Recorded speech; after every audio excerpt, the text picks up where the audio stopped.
Yeah. You already know what time it is. It's that official time. Where we take this worldwide. Let's go.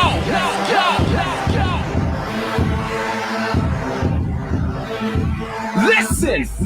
So now it's time to turn it up. Surf the radio waves as we begin to burn it up. We all up in your area like landscape, definitely bringing you the power of pancakes. It's a mandate that you tune in. It's time to move out so we can move in and recognize that this is no illusion. I'm here to clear the air so that there is no confusion. It all started off in the book of Genesis when Jacob was wrestling with who he thought was his nemesis. And when the man saw he couldn't overpower him, he touched his hip but he really couldn't devour him. And from that point, then we hear a name change, rearrange the game, so now we gotta change lanes. So I'm here to let you know it's time to listen to the Pancake and Powerslam show. Let's go. Turn it up. It's the Pancake and Powerslam. Turn it up. It's the Pancake and Powerslam. Turn it up. It's the Pancake and Powerslam show. Turn it up. It's the Pancake and Powerslam. Turn it up. It's the Pancake and Powerslam. Turn it up. It's the Pancake and Powerslam show. Turn it up.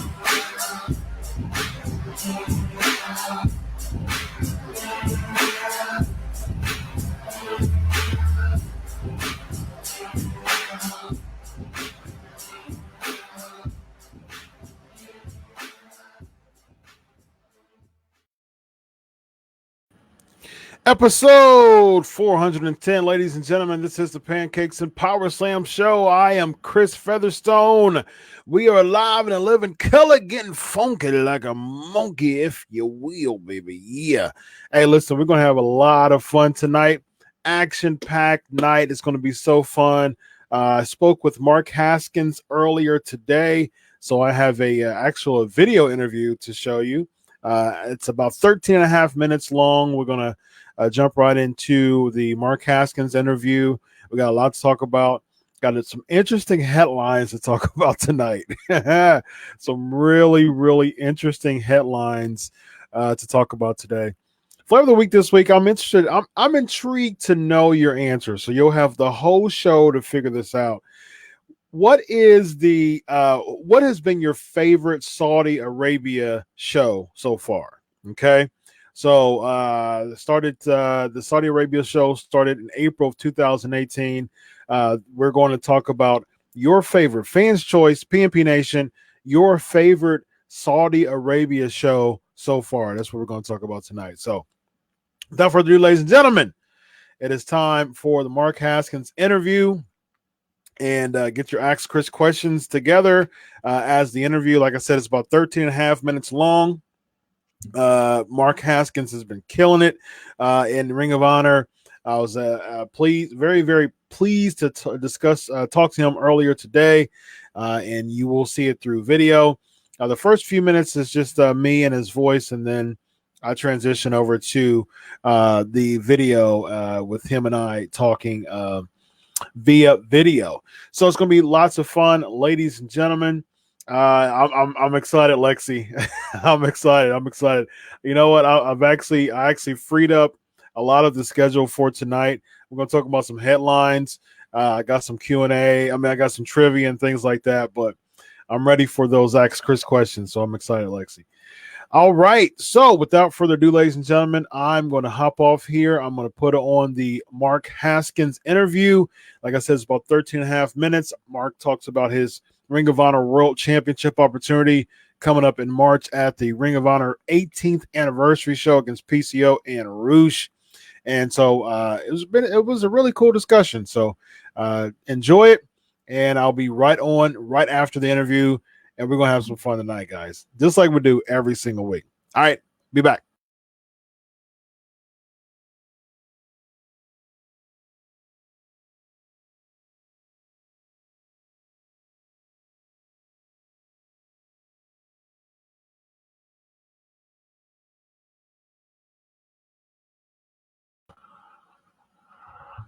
All right, ladies and gentlemen, Chris Featherstone, Pancakes and Powerslam show. This is the 410th episode, I believe. Wow. That is bananas. The 410th episode of the Pancakes and Powerslam show. You know what? After over 150, major guests, I love to have a first guest. This is almost 8 years old in April, and sometimes you can go in the well a few times and get the same guests.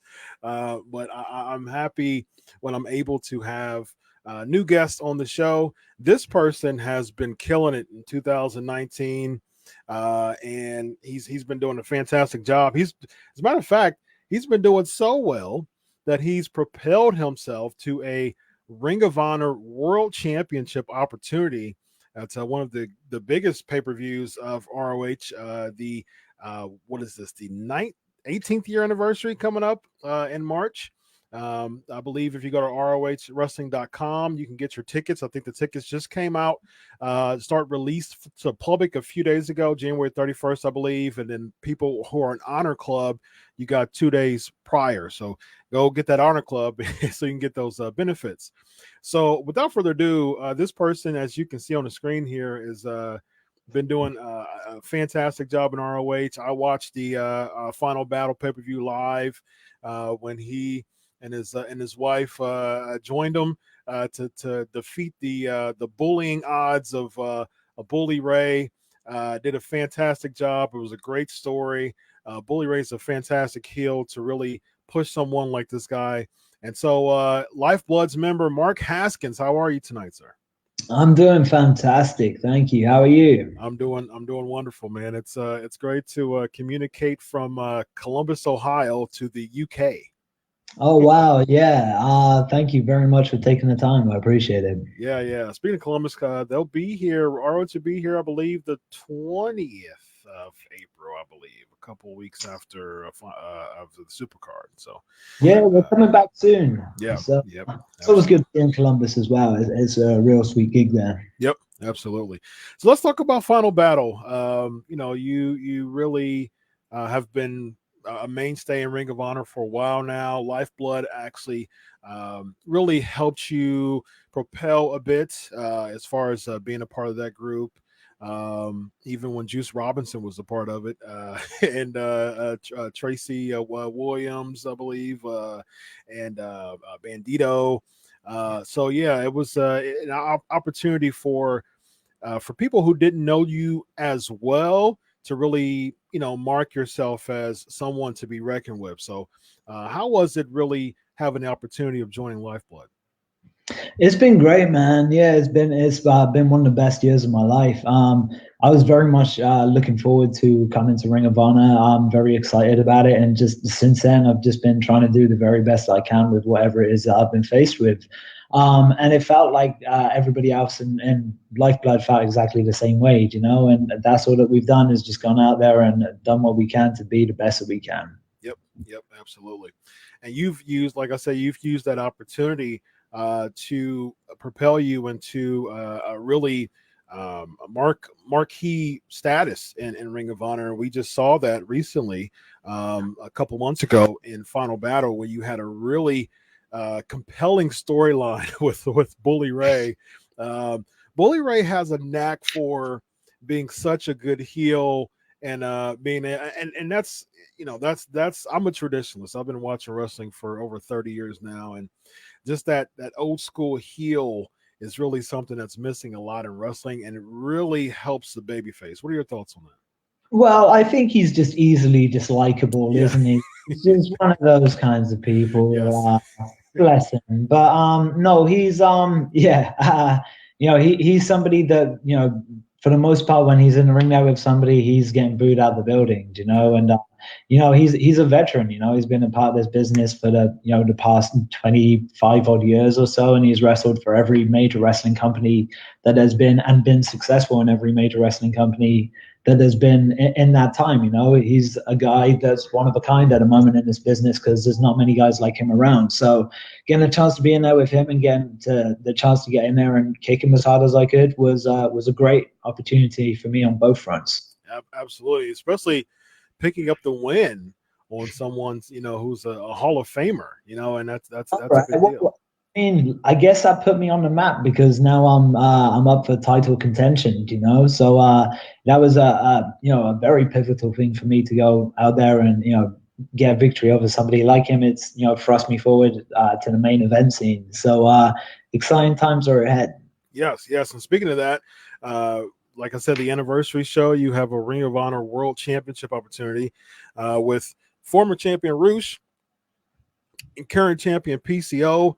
PCO's living that he's living that story. He's living that, he's been on my show a few times, and it's like the wrestler, but not someone who's washed up. So and it's someone who, is a legend in the business, and you really get an opportunity to even go against another legend. Bully Ray's a legend. Now PCO's a legend. You're really getting into some good spots based on the fan reaction, just your hard work. How does it feel to be in that position?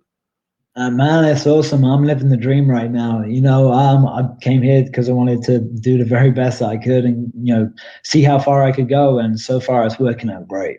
Yeah, absolutely. You have any thoughts? You have any comments for Roosh and PCO? No, man, I'm just excited to get stuck in. I saw those two go at it back in December, a Final Battle. We saw it again back in Atlanta. Like, I'm looking forward to it. It's going to be exciting. Yeah. Now PCO, Roosh is he's amazing in the ring. PCO, he's not human, so that's what they say, right? But we'll find out. Yeah, we'll find out. We'll see if he breaks. Yeah. There's a lot to. There's going to have to be a lot to put out your arsenal. Maybe things that you haven't even put out yet for PCO, because he can take a bump and keep on trucking. I know, right? Yeah, some of the things I've seen him go through, I'm just, I can't believe it. He's a crazy old man, and just one of the loveliest guys as well. Like, genuinely, yes. Like I wish him nothing but the best. He's just such a soft-spoken sweetheart, bless him. And then you see him go out there, and he's this absolute raving maniac, and it's insane. I hope I'm still going like that when I'm his age, Yeah, that's a good point. Yeah. So what are some things other than your huge opportunity coming up here next month? What are some goals that you have for 2020? Well, who knows? I'm loving my time here in Ring of Honor. I'm looking at championship gold here. That's what I'm focusing on going forward. And just, continuing to enjoy what I love doing, which is pro wrestling anywhere in the world that might be. Yeah, that's right. Any names in ROH that you haven't competed against that you want to step in the ring with? I don't know, man. I always love being in there with the Briscoes because those boys can bring it. I want a singles match with Dan Math as well. He's come back. He's on fire at the moment. And I'm hoping that there's somebody that I can wrestle on this show with from the past. Do you know the past versus present show coming up? I don't know. Maybe I can call Delirious out and I'll wrestle him. That's a good one. That's a good one. He's been in ROH. I remember watching ROH back in oh goodness, this is had to be probably 05, 06, 07 around there when it was on television. I forgot what the channel was. It was one of the first huge television exposures that it had, and Delirious was huge back then. So he's been around for a long time, and he's still going. So he's a legend in the ROH business for sure. Right. Yeah, absolutely. So you have any particular thoughts or plans even for the Supercard of Honor show coming up in April? Man, I mean, it's going to be a big weekend, right? It's, I'd love to wrestle anybody on that show, I'd love to be able to get in there with somebody like a Will Ospreay, who's killing it out in Japan at the moment. Anytime I get to kick Marty Scurll is a good day. So, give me him. Yeah, man. I mean, I'm open to whatever offer I get, I'm just happy to be in sunny Florida and getting some sun because we don't get enough of that in the UK. Yeah. Speaking of UK, the UK market has been just a wealth of opportunity in America over the past, 2 or 3 years or so. That's been amazing. That America, the United States has really expanded its market to really expose people like yourself who's been killing it in the UK for a number of years now. What are your thoughts on just the opportunity for the United States, to continue this rush of United Kingdom, superstars coming to the States? Dude, it's been awesome. Like there's been it's like this wave of guys who all kind of came through at the same time, and everybody's just been trying to improve themselves, trying to help each other to become the best that they can. And it all kind of culminated over the last few years of what, this British wrestling revolution as such. It's garnered interest from, major wrestling companies all across the globe. It's been a real just mind-blowing experience to be a part of, because when I started pro wrestling here in the UK, the scene wasn't like that. So much has changed, and social media is such a huge part of that. So it's crazy to see how much wrestling has adapted just over the last handful of years alone.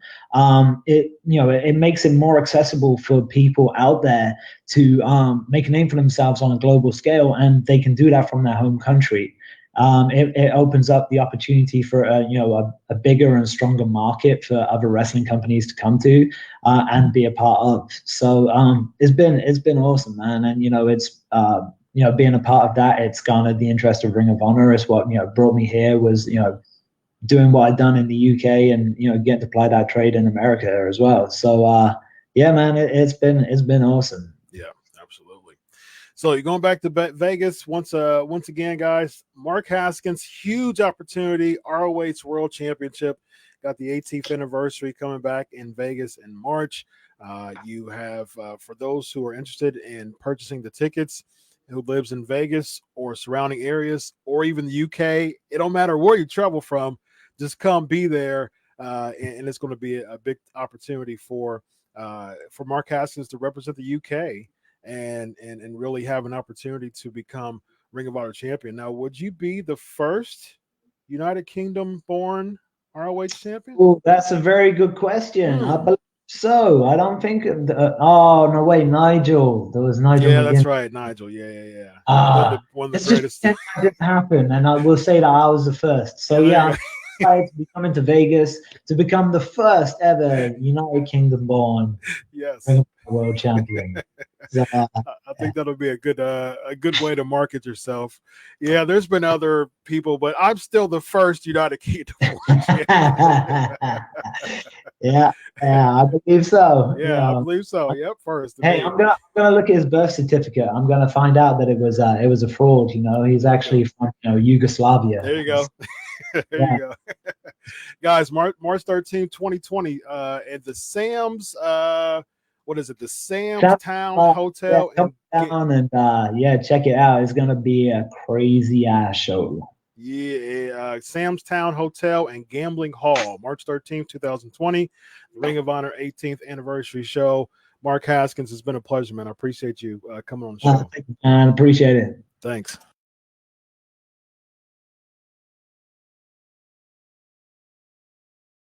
All right, ladies and gentlemen, Mark Haskins. I hope you enjoyed the interview from Mark Haskins, ladies and gentlemen. All right. Yes, feel better, Cole. Appreciate you stopping by. Part of the Wrench Mob. Matter of fact, I was thinking. I was thinking a lot this evening, and I have a really dope Wrench Mob shirt design that I'm thinking of, and I think I want to give it to like 6 months.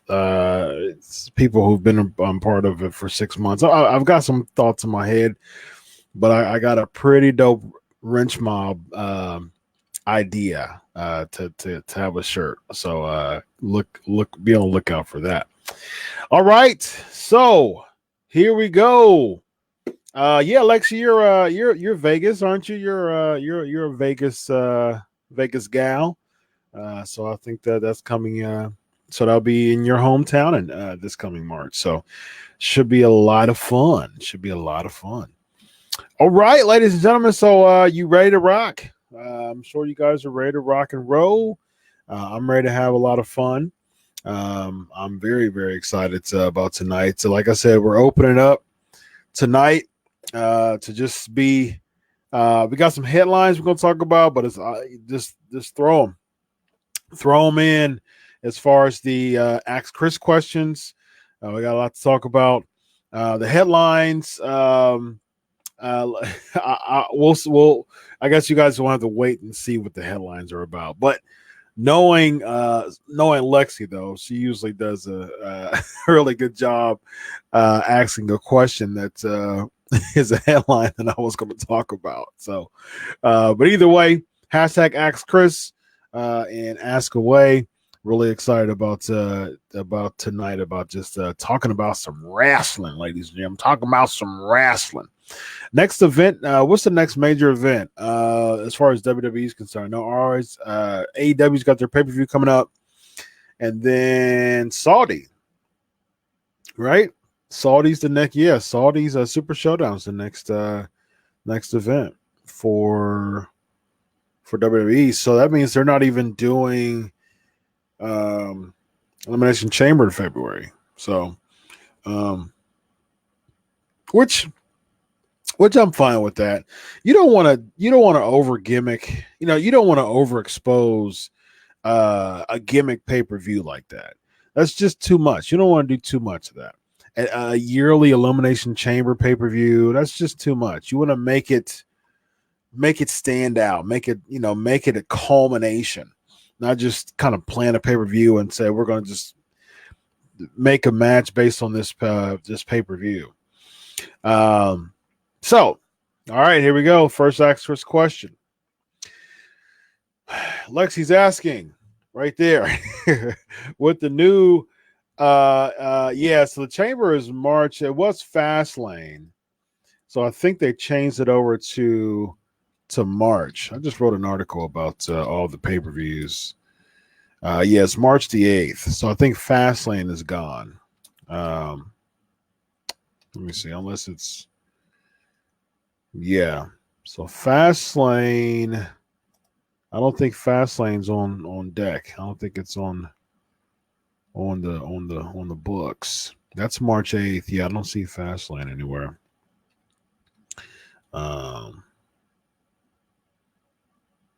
Yeah, Fastlane isn't booked. So yeah, interesting. So they changed that out for Saudi in February, which I think I'm fine with that. I'm fine. Fastlane really didn't. I mean, it really wasn't anything. It just was a huge placeholder. So it really didn't do much of anything. All right, Lexi's asking right there with the new speculation of Samoa Joe being suspended on a wellness policy. Do you have any idea as to what substance could be, given your personal trainer background? I did notice those who were previously popped, such as Andrade, Rude, and Cologne. They all seem to radically cut body mass and tone with the short time. And I think, okay, so with that, there's been a lot of speculation on if he is suspended or not. I think they're trying to dispel those rumors that are actually, as far as him being suspended. I think, let's see, I don't even know. So Wrestle Votes did the tweet, and yeah. So sources are telling Wrestling News that Joe is not suspended and he has not failed a policy. So it's like conflicting. It's conflicting reports actually with this. Russell Votes. So people thought the Russell Votes report was about Joe. Yeah, so they posted it yesterday, Russell Votes, with a picture of Joe. So they said word coming out of Raw is that more suspensions are coming. Must be something in that Southern California water. Hint, hint. Working to confirm details. So Joe's from Southern California. They put the picture of Joe underneath it. But Wrestling News said that sources tell them that Joe isn't. I used to write for Wrestling News, actually. They're pretty legit. That Joe is not suspended and he has not failed the wellness policy. So the report from Wrestling News is a concussion. So after he hit his head attempting a dive through the ropes. So he's not on a list, and he'll be back in action when the doctors clear him. So that's the report as of now. So a lot of people are confirming that as far as the rumor killer on Joe. So PW Insider is reporting it as well. There's nothing to the story that WWE suspended Samoa Joe. He wasn't at Raw because they were told that he was off this week as he was not yet clear following what is believed to be a concussion suffered several weeks ago. Numerous WWE sources have vociferously denied Joe is currently suspended. So a lot of people are actually saying that he's not suspended. So it doesn't seem like that. It doesn't seem like he is suspended. All right. Lexi's asking, there's been heavy talk swirling Sting making an appearance at Crown Jewel. Do you think the medical staff are cutting corners or second-guessing their initial prognosis in an effort to help bolster their rapidly declining interest in the WWE project? Good question. So here's the unfortunate news, Lexi. You know, Sting's the GOAT to me. You cannot get any better than Sting to me. He's my favorite wrestler of all time, hands down. You guys know that. I've expressed that plenty of times. But it does seem like those talks were dying down, unfortunately. So, as far as the prognosis, Sting has actually said that he's good to go. He said that plenty of times. He said many interviews. He even said that during his specials, his WWE specials. He said before, like, "Hey, I feel great. I feel great. I have no type of issues with my neck. I can go if I want." He actually said that his thing is he doesn't want to wrestle anymore unless it's the Undertaker. So hopefully, he can rescind that statement. I'm not a big fan of people saying that they're going to retire and come back over and over again. You know, the Terry Funk syndrome, retire like 18 times. But I'll make an exception when it comes to the Stinger. Just because, he's my favorite all the time. I don't want him to get too and unable. His birthday is March the 20th, I believe, and he turns 61 years old this year. 61 years old this year. He was competing when he was 57 years old. Back in 2005, he was 56. So 56 competing for the WWE Championship. So a 61-year-old Stinger, 61-year-old Sting competing. Oh man, it's tough for me to even think about that. As far as I know, he can still go. I mean, I wish to be 61 years old, can still compete in the ring. Can still be, nimble enough to compete. I just had Bill Dundee. Bill Dundee is 76 years old, I believe, and he's still doing indie shows because he wants to do it. He's set for life as far as finances. He's explained to me, but he just likes to do it. He said it keeps his exercise. He said, why quit? Because he enjoys doing it. It actually gives him vibrance and keeps him going. So I'm cool with it. Listen, Sting, if you're 61 and you can go, you can still go. I'm for it. Okay. Here's the thing. It has to be someone who can dance with him. Someone like a Cesaro. I would love Sting versus Cesaro because Cesaro is amazing in the ring. He can dance with Sting. He can go.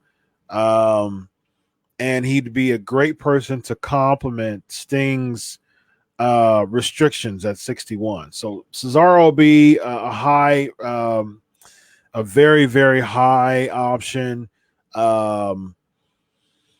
Seth Rollins would be a very, very high option. And Seth Rollins just makes sense, especially with. See, here's the thing. Here we go. See, I actually posted. Here we go. Here we go. Chris's prediction. I actually posted my prediction that I had a couple of weeks ago. Yeah, that's a really good point. Really good point, Mo. 61 and 63 is a Rock and Roll Express, and they can go like Ricky Morton is literally doing Canadian destroyers and then making it look like he's 30 years old doing it. Like they could go. So with that being said, that's a really, really good point. Rock and Roll Express looks fantastic, and they're one of my favorite teams of all time. And so that's a good point. I mean, Ricky Morton doing Canadian destroyers, what I mean? So, Elvis says Sting versus Ricochet. No, why? It's face versus face. Like, who's that wouldn't make any sense. You gotta have someone who can complement Sting. It can also complement the character of Sting too. So I think Seth Rollins would be the perfect thing. Like I said, I posted my prediction of Drew McIntyre Claymore kicking Claymore kicking Brock Lesnar out. I posted that on the on the Crave Wrestling show. Yes, Elvis, I definitely agree with this. Sting versus Orton would be fantastic. The Viper versus the Scorpion. That would be great. Yeah, but I think Rollins. I think Rollins makes sense. I think, Rollins is a heel again. It's perfect. Rollins is a heel again. He's one of the most hated people. He was a heel when Sting retired. He was forced to retire. I mean, the story writes for itself. It writes for itself.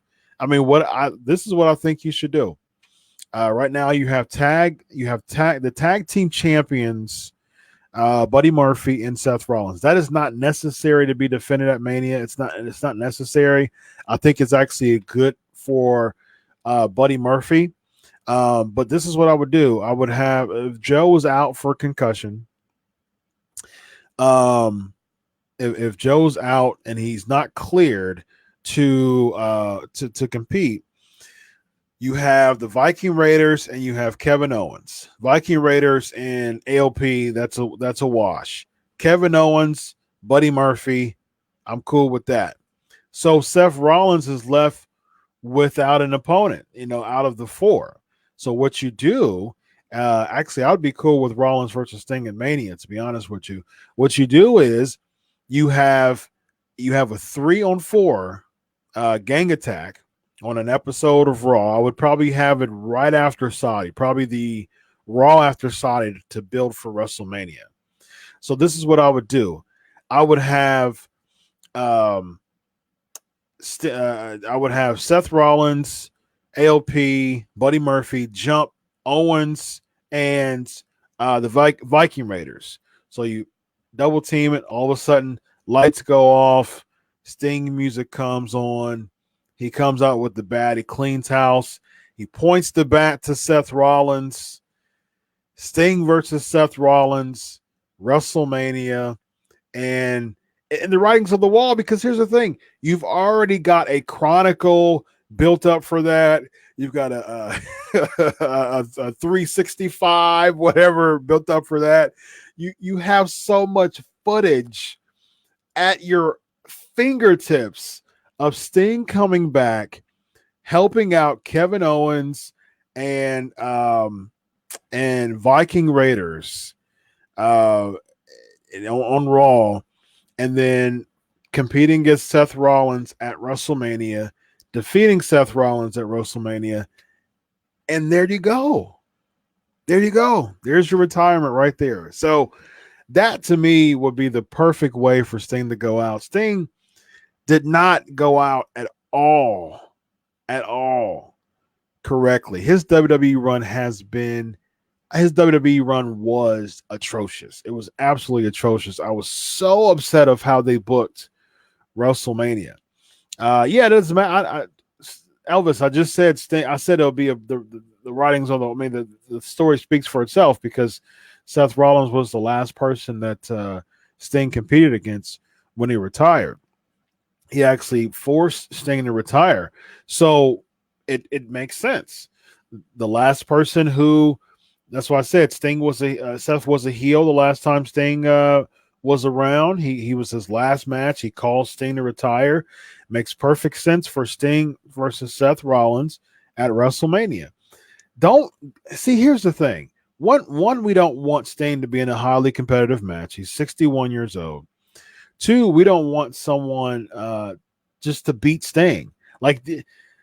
Sting's WWE career has already been tarnished so much that someone beating him to using him as a pawn to beat someone else. I've heard people say, have Bray Wyatt, have the Fiend beat Sting to lead the Taker. That's terrible.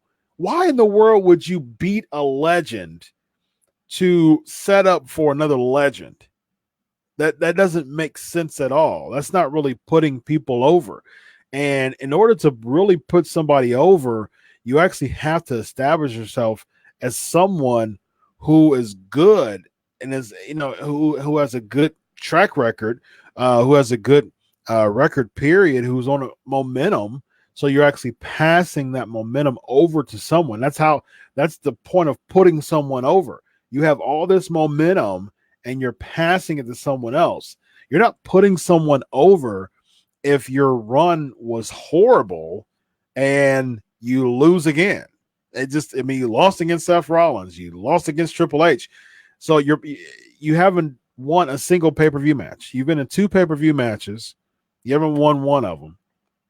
And so it doesn't make sense to say, okay, let's just hand this person, let's just have Sting lose to this person in hopes of putting this person over.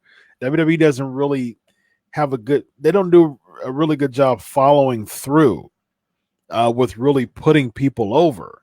So you have to think about these qualities, these qualifications, these elements when it comes to Sting. At this point, it should be about actually kind of restoring the legacy of Sting, because it went off so just terribly. It just went off really bad. So it makes perfect sense. Like I said, you have all of this footage, all of these WWE Network specials at your fingertips if you do Sting versus Seth Rollins once again at WrestleMania. Well, they were at Night of Champions before Clash of Champions. But if you do the match once again, but you have it at WrestleMania, that would be great.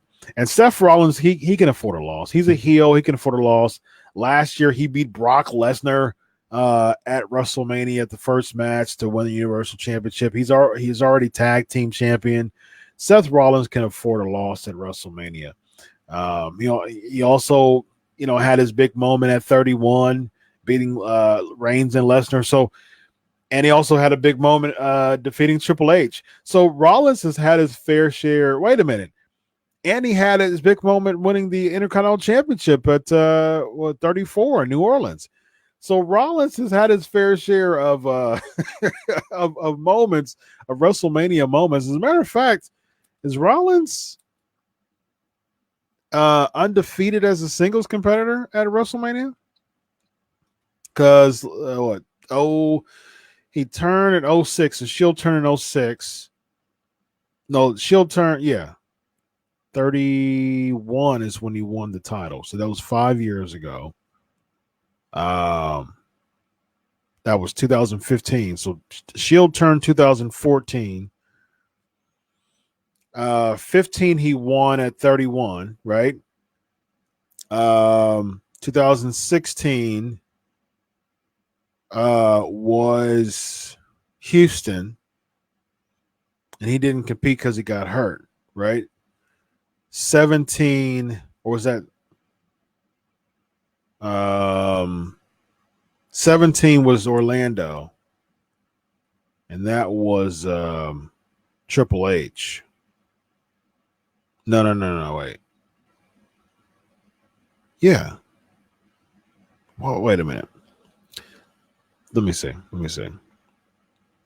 Because one of the years he didn't compete because he got hurt. So 31 was 15. That's when he won the title, cashed in the Money in the Bank. 16. Who did he go against in 16? 2016. I think 17 he might have been out. 18 was 18 was New Orleans. 18 was okay. So 2015 was 31. That was when he cashed it in. 16 he was out because he got injured. 2017 was Orlando. That's when he went against Triple H. 18 was New Orleans. That's when he won the Intercontinental Championship. And then last year was New York, and he beat Lesnar. So is he undefeated? Is he undefeated at WrestleMania? Let me make sure. I think he's undefeated at WrestleMania as a singles competitor. So Rollins is on a quiet streak. And even if you add the Shield, they wanted 19, they wanted 29 and 30. What's up, Mike? So Seth Rollins has not lost at WrestleMania. Even if you count the Shield.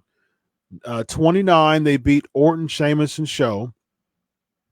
30, they beat New Age Outlaws and Kane. 31, he lost against Orton, right? He lost against Orton. That's okay. So he lost against Orton at 31 before he cashed it in. Okay. But I was going to say he had a quiet streak. But even 32, 33, 34, and 35. So right now he's at a 4-match winning streak. He's only lost one time out of 29, 30, 31, 33, 34, and 35. And he competed twice in 31. So he's 6-1 He's 6-1 at WrestleMania. That's a pretty impressive record. It's a quiet record, but it's pretty impressive. So he can afford a loss. That's my point is proven even more now. He can afford a loss. He's only lost one time against Randy Orton at 31 and came back the end of the night and cashed in the Money in the Bank to win his first world title. So he can afford a loss. So Elvis, you're just throwing out these matches, man. Sting versus Ray. You already said Ricochet. You already said Orton. Sting versus Alistair. Sting versus Andrade. Sting versus Cole. Sting versus Corbin. Some of them, perhaps. Corbin wouldn't be a bad idea, but there's no backstory to that. I think as far as if you want to bring Sting back, you have to have a backstory too. You have to make sure that there's a right backstory. Just don't feed him to someone just because. I want Sting versus Rollins at Mania. Simple as that. I want Sting versus Rollins at WrestleMania. There you go. I might even write an article about it. All right. Last one. No, Lexi, you do not have to have it. You can ask as many as you want. Don't have a limit to, to ask away. You know I love those ask Chris questions. So you definitely do not have to put a limit to them. Matt Hardy was very candid in his last few YouTube videos about his feelings on WWE. Given that his contract ends in 60 days, do you honestly think he will appear in an AEW alongside the Dark Order, or do you feel his character will sunset in ROH or New Japan? Now the Dark Order did have a kind of like a cryptic video. I think I'll play it. Kind of had like a cryptic video of them of Matt Hardy being a part of the Dark Order, being the leader. I'm gonna play it actually. This was on January the 4th. So these are the rumors right now, Lexi, as far as Matt Hardy. This was on January the 4th. This is actually an unlisted video from the Dark Order, Join Dark Order YouTube page. So seemingly their leader in this cryptic video is Matt Hardy. I'm gonna play the video. I don't know how I feel about Matt Hardy being the leader of the Dark Order. It would work. Yeah, it'll work. But he's so over. He's such a baby face, though. Like when he was the Broken Matt as a heel, even before that in TNA, it didn't really work. Mattitude V1 was really the only heel Matt that worked to me. Yeah, that was over a dozen years ago. So I'd imagine AEW is, again, they're still trying to find their identity. You've got the Butcher and the Bunny, that's kind of a faction. You got the Nightmare Collective. You got you know, yeah, I don't know, the Dark Order. I'm just that is not appealing to me for Matt Hardy to join the Dark Order. He would get cheered if he came out. Oh yes, like if he came out and it was a member of the Dark Order. The Dark Order gets booed. People just don't like the Dark Order, which makes sense. They just don't click to people. But if he comes out as a member of the Dark Order, I just don't think that would get any heel heat. I think people would cheer it, which again, as I always say, is counterproductive when heels get cheered. So I'm slightly interested. I'm slightly interested to see how it turns out if it did happen, but hopefully, this is my hope. My hope is that Evil Uno. My hope is that he kind of like betrays Matt Hardy to, you know, trying to usurp his authority, and Matt Hardy becomes a babyface, and so you have Matt Hardy versus Evil Uno, or just you know, both of them together, Grayson too. So in that sense, if that happens that way, I'd be okay with it. If Matt Hardy is the leader and then Evil Uno wants the authority, there's some dissension, Matt Hardy gets jumped, and then there you go. That would be awesome. I don't know about Jeff Hardy's contract, but it would even be better if he gets jumped by all the Dark Order and the Creepers too, and then Jeff Hardy comes out, and then you have the Hardys versus the Dark Order. That would actually be very appealing as far as a storyline is concerned. Bringing the Hardys right in that role, that would actually be pretty dope. But let's play this real quick.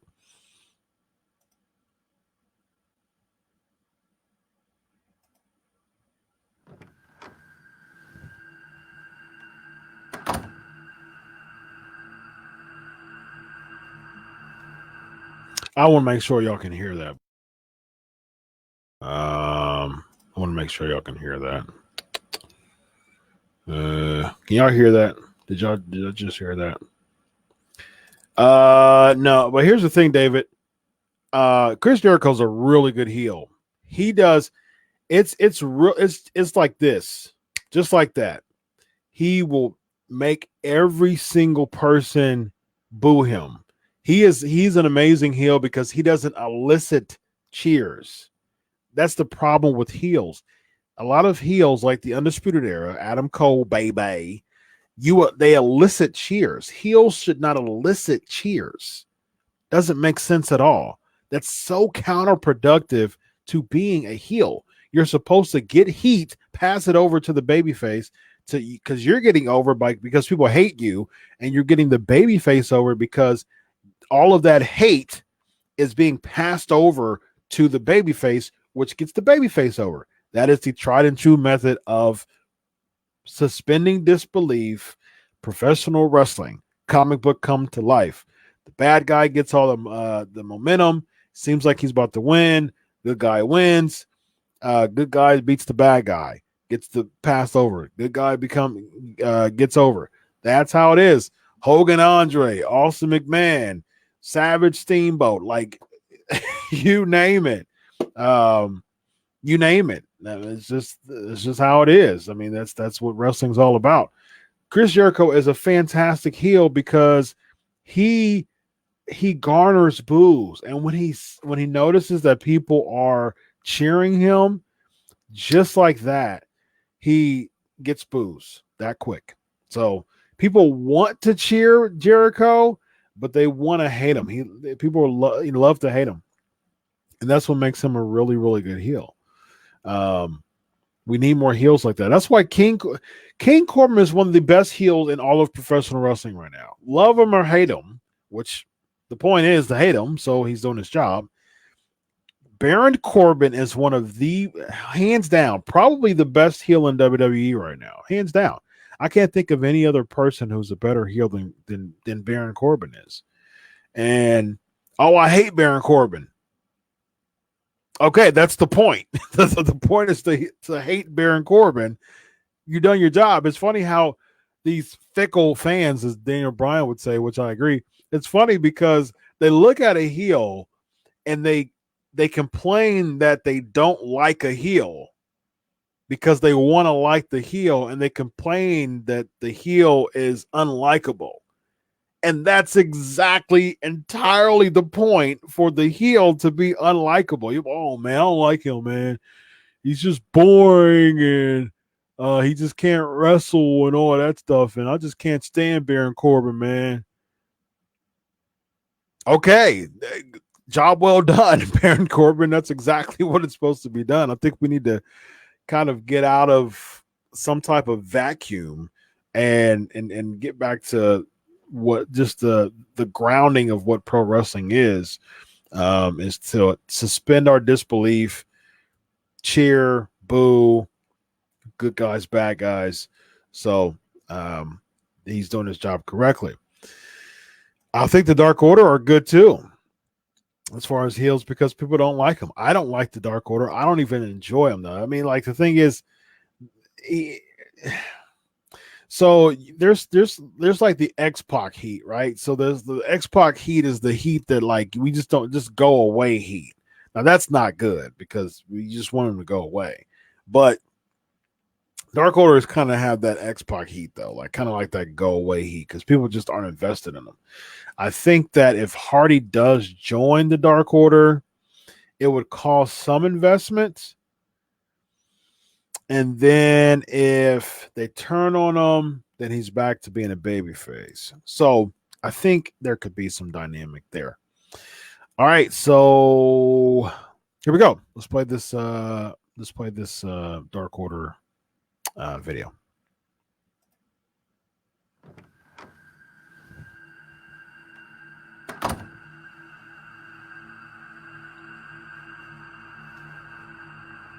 It is done, Exalted One. Wonderful. And our new recruits? They are finally one with the Dark Order. The elite has fallen, and we have sowed doubt into their ranks. Soon, they will see the true reach of the Dark Order. Very good. Thank you. Uno, Yes. aren't you forgetting something? Ah, yes. The Jacksons have left Twitter. They No! There is no room for mercy in the Dark Order. It is a disgrace. The weak must become the strong or be erased. I understand. There is no room for weakness in the Dark Order. It will be taken care of.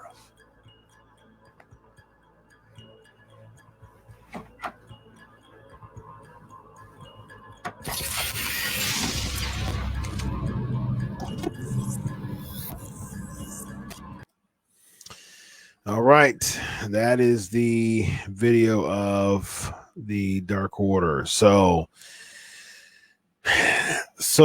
a lot of people are getting the wonderful from that it's Matt Hardy is the one that's kind of like the mastermind behind that, the leader, the ringleader. So although it is rumored, Matt Hardy's still with WWE, so really wouldn't. I guess you could do it on YouTube. It is a YouTube video, so it might. I mean, it might be okay. I don't know. It's interesting.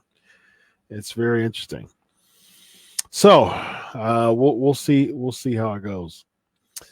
All right, let's see if any more Ask Chris questions before we get into the headlines. Elvis, who else, in your opinion, should be in the Hall of Fame this year? Right now, I think we have the NWO. The NWO. I think Christian should be in the Hall of Fame. let's see. I'm gonna write these down. So I think it's should be the NWO. I think it should be Christian. I think it should be so they usually have it's interesting because they usually have like a main eventer. That's the faction. So they usually have a faction, a main event star, a mid-carder, faction, main event star, mid-carder, minority, and female, and a posthumous. So the group is the NWO. The main eventer, Batista. So that Batista's in there too. So he's going in the Hall of Fame. So that's the main eventer. So you already have, so the main eventer will be Batista. And the faction is NWO. I would say the mid-carder would be Christian. Posthumous would be Vader. I mean, you got to do Vader. That would be the posthumous. See, they were talking Bam Bam too, and they don't do two posthumous. They're not going to do two posthumous in 1 year, though. I think you do Vader. I think you do Bam Bam. If it's only going to be one posthumous, I think you do Vader this year and Bam Bam be the posthumous next year. So you have Batista, NWO, Christian, Vader. The minority would be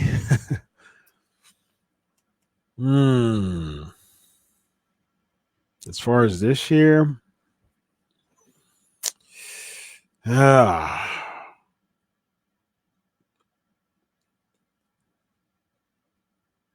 used to try to put a black person in there every year.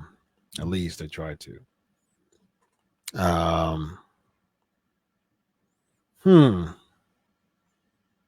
The list is thin. They even put Coco Beware in there. The list is thin. You got Early Lad in there. I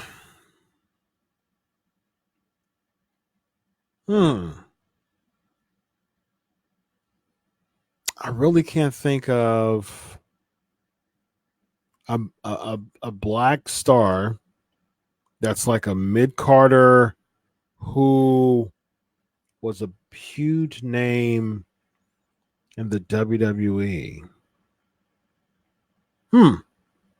Interesting. I don't even know. So if they just do a minority, I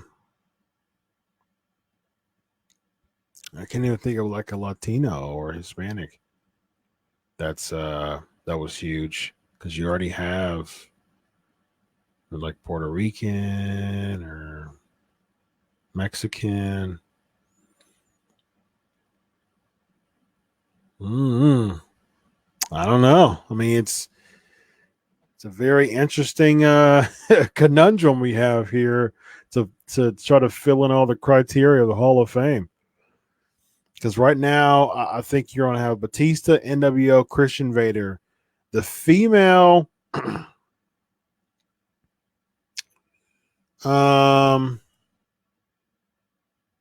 see, they might do a black female. They might kill two birds with one stone, unfortunately.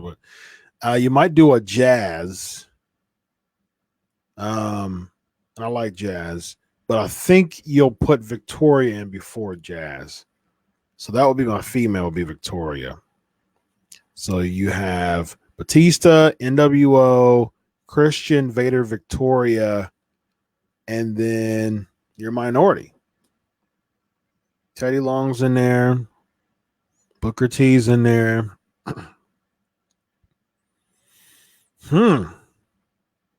Coco Beware. Who else did you who else do you put in there that's a minority? That's a black, and that's bad. Like I'm just sitting here thinking about they're kind of tapped out of black stars to put in the WWE Hall of Fame. That's not very good.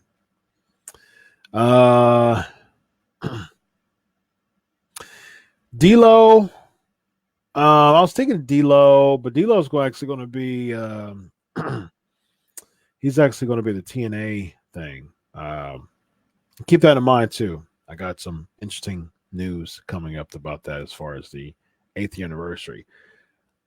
See, the thing is with Bad News Brown, Brian, I think it's posthumous. You can't do two posthumous. Bad News Brown is deceased, so you would have Bad News Brown and Vader. So Kamala, I'm fine with that. Totally. I'm totally fine with Kamala. Yes, JYD is in there. Yeah, I'm totally fine with Kamala being in the Hall of Fame. I think that's a good call, actually. Totally cool with that. There you go. So I think we have our Hall of Fame. I was actually going to write an article about that too. So thanks guys for helping me out for me talking through it. Okay, so there you go. Batista, and I'll write the article and I'll put more substance into it. So Batista, NWO, Christian, Vader, Victoria, and Kamala. That's the Hall of Fame. 6 people. All right, I'm cool with that. 2020 Hall of Fame. Yep, that works for me. WWE Hall of Fame. Notating this, so I'm gonna write about that. Cool. Sounds good. Yeah, I like that too, Elvis. I think Chavo Classic should be in the Hall of Fame too. Totally cool with that. When is Lars coming back? Well, he was injured. He was like super injured. And then he had the tape. So he's been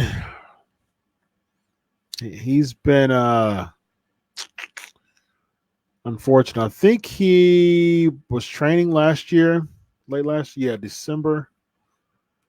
He was training. So right now the possible timeline.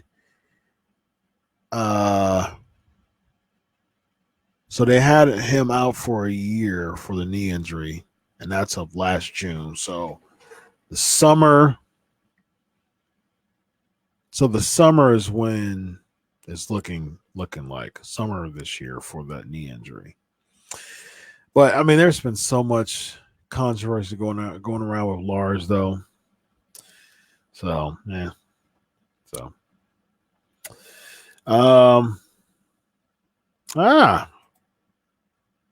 Hacksaw Butch Reed. Yeah. Why not? I'm cool with it. I'm cool with Butch Reed because of his WCW. Yeah, Mike, we're not on YouTube Live anymore. We're on we have 2 platforms live. So jump on here every week. YouTube is I put on YouTube following the show. So all the YouTube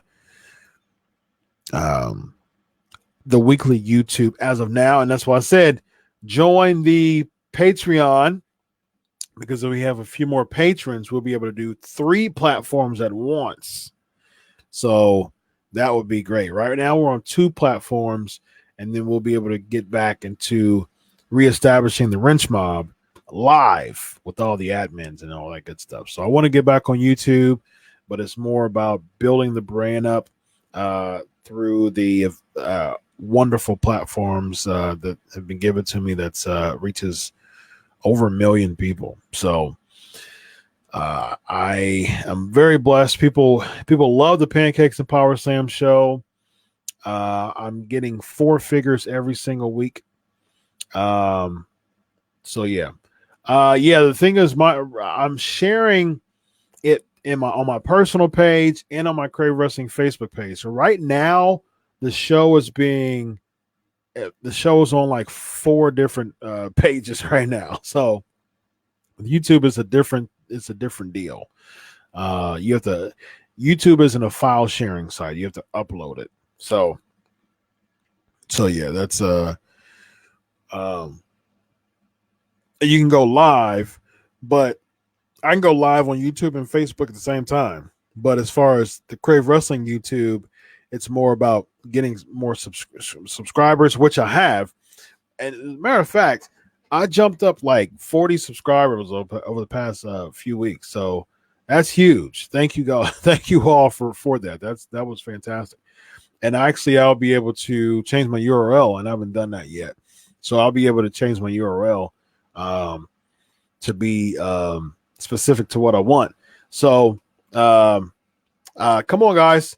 Actually, let's do a goal. I want to have 500 before WrestleMania. All right. So I need everybody to share it. So like, share, subscribe. Subscribe to the YouTube page. If you're looking at this right now, I get like I think the Rico show had close to 7,000 viewers. Last week had about 4. So I get a lot of viewers. And that's just from a few platforms. That's not including Spotify, Blog Talk Radio. That's not including all the radio, all the audio streams. I'm just talking about video. So we're at it's really, really, really supportive. It's a lot of people that listen to the show, either live or audio. So after all the people who are listening to this right now, join the Crave Wrestling YouTube page. That's real simple. Join the Crave Wrestling YouTube page. Hit that subscribe. You know, I get a weekly interview every week. Look at all my YouTube videos on Crave Wrestling. You see, if you are new to the Pancakes and Powerslam show, I have a wrestling interview every single week, and I have been for years. This is the 410th episode. So look at this page. Look at this wonderful page here of the Pancakes and Powerslam show. Every single week, I guarantee you an interview. So there you go. Interview, on and on and on and on. Black Bart, Rico, Marty Elias, Doug Basham, Bill Dundee, Sean Hernandez, Nick Patrick, Black Bart, Sid, Eric Bischoff, Elijah Burke, and Eddie Kingston.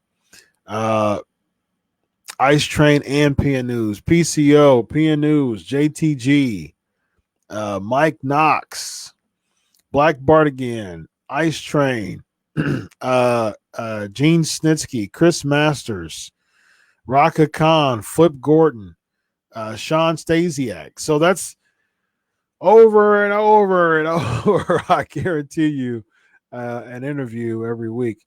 So and we have the best audience. We have the best fans. The PNP Nation is the best fans on the planet, period. Simple as that. Hands down. Simple as that. Best fans on the planet, PNP Nation is. So subscribe so we can get into the super chat, so we can start doing live again, start having some fun live on YouTube, and join the Patreon account. I will be able to speed up that process like nobody's business if you're able to do that. Go to patreon.com/pancakes and powerslams. After 3 months, you get a free t-shirt. Lexi, you never sent me your t-shirt size. Email that to me. Yeah, so Lexi, you get a t-shirt size. Cole, yours is on the way. Mo has his. There's some other patrons. If you have the top tier, you get a free t-shirt after 3 months. And I'm working on my wrench mob. Idea. I think for the 6-monthers, you'll get that. William, we got a newbie in the house. William, hello from Illinois. What's up, William? Everybody on the PNP Nation, welcome William to the show. William to the show. Hey, good question, Elvis. Who would I like to interview that I haven't yet? I would like to interview. Yes, you can, Mike. $15. Simply $15. Yeah, $15 plus shipping and handling. All right. So yeah, let's go back to Mike. Yeah, but yeah, you can, but come on now. Join the wrench mob, Mike. You're such a weekly You're such a dedicated person, man, to the show. I would love it. There you go. That's very, very true. Support to the show that gives back. That's why you're my homie. That's why you're my homie, Lexi. All right, so let's all right, so the interview that I haven't yet. Pray for Evan, by the way. He's having some family. He had a family emergency, so pray for Evan. Definitely praying for Evan tonight, guys. Interview that I haven't yet. Hulk Hogan. I actually came very, very close to interviewing Hulk Hogan. I've talked to his agent actually a bunch of times. I talked to one of his peoples.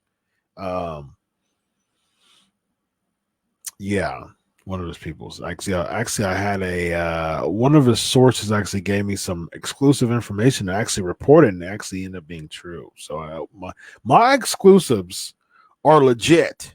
Okay, they're legit. I had an exclusive on Marty Elias. I had an exclusive on Hulk Hogan. I had an exclusive on Jinder Mahal. All of those are legit. But Hulk Hogan deleted me from his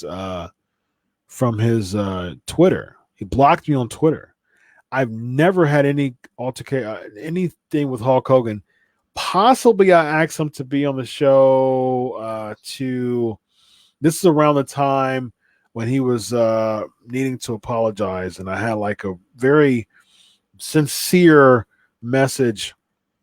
And my dude JTG wrote an awesome, poignant blog about Hulk Hogan on the site that I used to manage. Shout out to the Floor Seat. I created that site from scratch, and I actually left it because I had to take some priorities out of my schedule. My schedule's so hectic. A very amicable departure, but I was just having so much. There was just so much on my plate. I just had to bring it down. So I had to just cut off some things. And so I decided to have that be one of the things that I let go. And I passed the management over. They're doing a really good job over there. They're making me proud. They're making the Godfather proud that they're still doing a really good job carrying the site that I launched. So good stuff over there. When I was there, I had Marty Elias and JTG blog. They were bloggers. They wrote for me when I was the manager of the site, and they did a really good job. Both Marty Elias and JTG did. So I think it may have been around that time. I don't even know, but he blocked me on Twitter. I don't know why. But you know, I'm a Christian man. I'm a forgiving man. So I would still like to interview Hulk Hogan. Actually, I got close to interviewing The Rock. They got back with me. I was going to interview The Rock for Fox Sports. There was some scheduling conflict, so he couldn't do it. I was close to interviewing him. I was actually also close to interviewing Batista. Yeah, I mean, all those names is still possible. So Hulk Hogan, The Rock, and Batista. I think that would be three names that I would like to interview. So, and of course Sting. I mean, I was a part of a Q&A with Sting, but I would like for Sting to be on the Pancakes and Powerslam show. So two of the names that I want to interview, Booker T and Goldberg. I did get to interview both of them, and also always want to interview Jake Roberts. I was also able to interview Jake Roberts, so good stuff. No. It was me freelancing for a huge site that sparked the interest. So, all right. Who else we got? Williams asking, do I think Hulk will wrestle at Mania?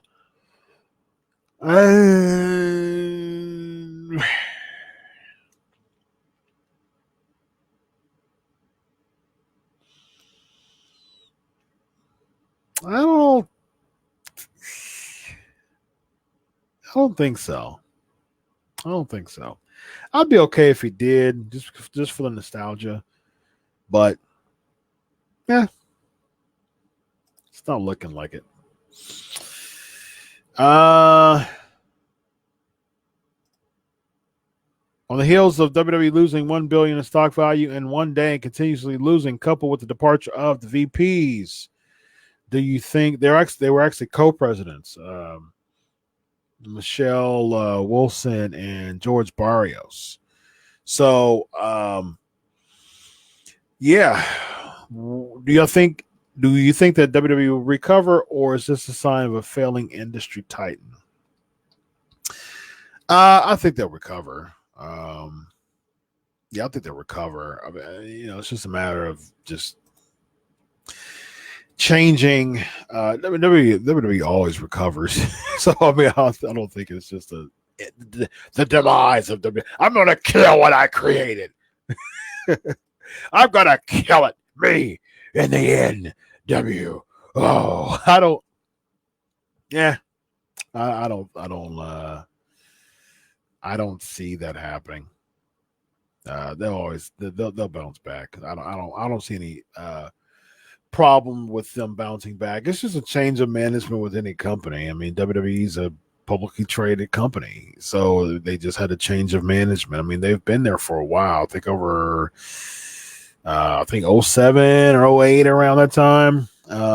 So they've been around. They've been there for a while, but it's just a matter of just. I don't know why the change, but it's a matter of getting somebody else.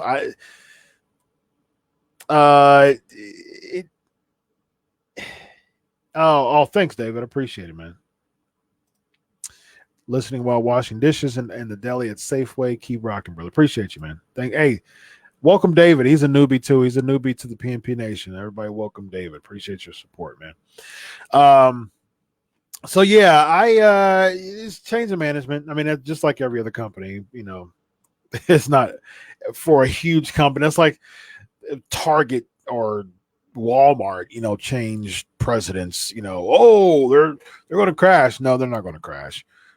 They're no company is Teflon. No company is just invincible. That's for sure. Let's keep that. Let's keep that for sure. If there's a bunch of scandals and stuff like that, you don't want another Bernie Madoff. But I think they're good. I think WWE is good as far as that's concerned. Now, Triple H or Stephanie McMahon, are they going to rule? Are they going to run the WWE? No, they're not going to run the WWE because it's a whole different animal. I mean, Triple H doesn't do the business standpoint. He works with the talent. Stephanie, she's CBO, so she does more of the branding. You still have the financial piece. Stephanie more than Triple H, I would say, just because Stephanie does kind of handle both the talent part and the executive part as far as just the operations part. So Stephanie would have a better chance, but she's branding is her thing. Just working with the branding piece, that's a big deal for her. That's her deal. So there's so many facets when you're working with WWE. There's so many different facets in the WWE. So you really need someone with tenured executive experience, 30 years at least executive experience in the WWE as far as just fitting that role. You can't just pass it on, family wise if they're not equipped to fill that role. Especially, I mean, it's a publicly traded company. You have stocks in WWE. They dropped $1 billion because of all these shifts. You don't want to, say, oh, that's the wrestling person. Executives and stockholders and things like that, they don't watch WWE. I mean, a lot of them don't even care. They couldn't tell you 5 wrestlers. They just They just put their money where the money's rolling. That's what stocks is about. My wife and I, we've been talking to a lot to a financial advisor and getting a lot of we're looking into some investments and things like that, and learning a lot about stocks and where to put them, and just the types of stocks you're putting in, and there's higher risk in things and things like that. The higher risk, the higher the reward, really, when it comes to stocks. And then if you having people putting stocks in high risk, they want to make sure that that's a stable stock and their money's rolling. They don't really care about, like, if I put a stock in Nike or something like that, I don't care about the Nike executives. I don't care about, I just don't. If I put a stock in NASCAR, I don't watch NASCAR. So, I could tell you Dale Earnhardt Jr., Mario Andretti, I can tell you some legends when it comes to NASCAR, but I can't really, Danica Patrick, right? But I can't really tell you, as far as just like, Hugh, like I can't have a conversation, with with you about NASCAR. So yeah, it's one of those things that. But if the money's rolling in NASCAR, I'll invest in it. Even though I can't have a conversation with you as far as what's happening today in NASCAR. So that's how it is with stocks with a lot of people at WWE. They'll probably know who Triple H is, or they'll probably know who The Undertaker is, but they can't really have a conversation with you as far as like what happened on Raw and SmackDown. They just want to see if the money's rolling, or they should remove themselves from that stock. So that's really how that works. All right, so I think it's time to get into the headlines, guys. Let's do some trivia real quick before we go into the headlines. Let's start off. The flavor of the week this week is going to be, what is your favorite? This has been a great show, by the way, guys. Really enjoyed it. Flavor of the week this week is your favorite Saudi Arabia event so far. All right, favorite Saudi Arabia event so far. So keep that in mind. We're going to do flavor of the week in about 15 minutes. So until then, I'm going to ask some trivia questions, and we're going to jump into the headlines. Some really interesting headlines.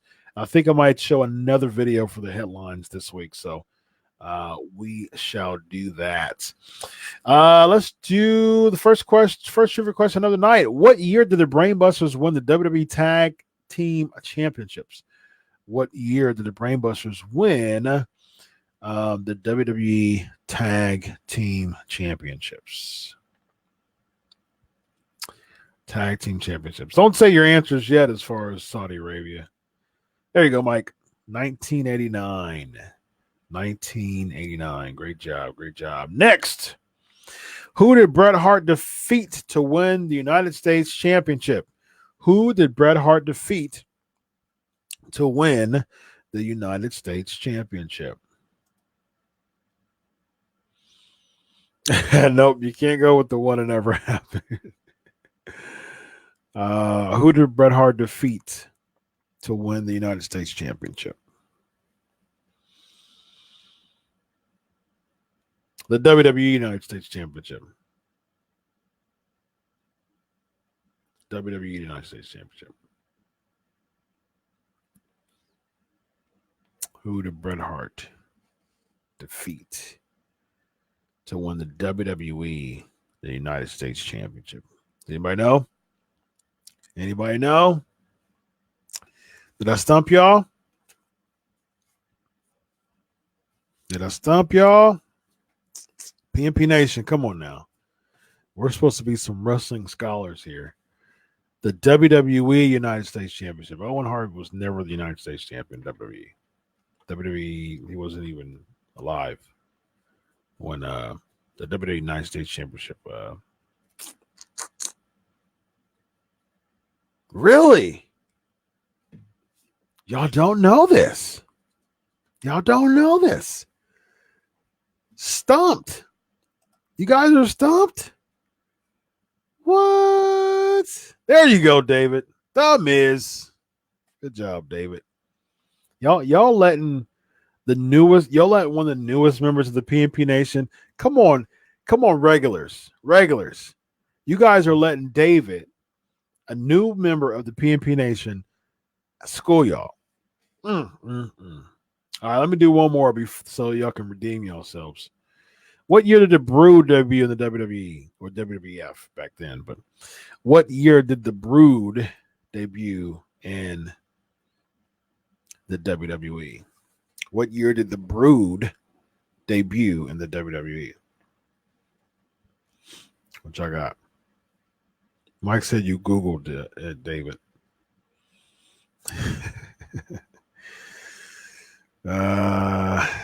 No and no.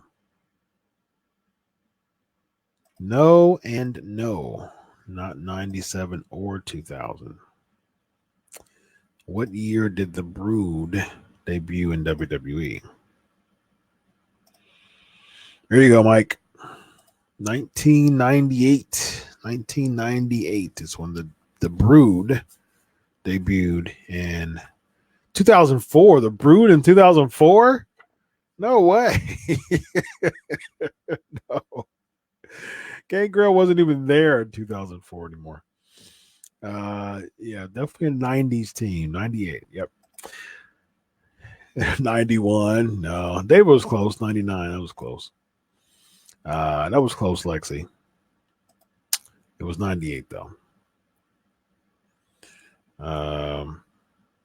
Yeah, I'm with you. David. I've been a fan since about 85. So yeah.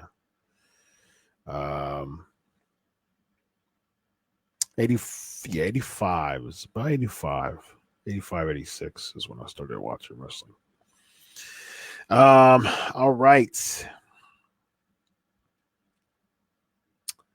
All right, here we go. Let's jump into the headlines, y'all. They're ready for the headlines. Well, let's do this, ladies and gentlemen. Headlines. Here we go.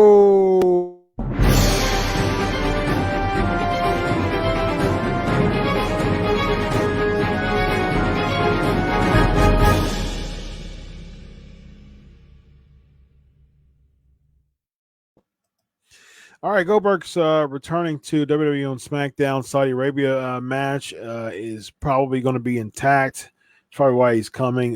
Basically, that's the huge, the big story around SmackDown, that he'll be appearing on SmackDown. Looks like he wants the Saudi money once again. So, oh man, huge Goldberg fan, man. Huge Goldberg fan. One of my top 10 of all time. Loved SummerSlam. I loved it. It was redemption for Goldberg.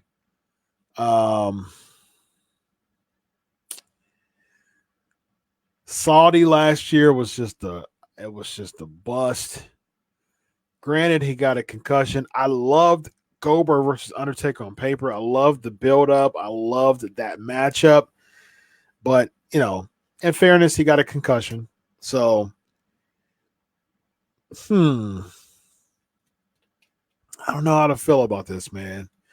It has to be another squash. He can't.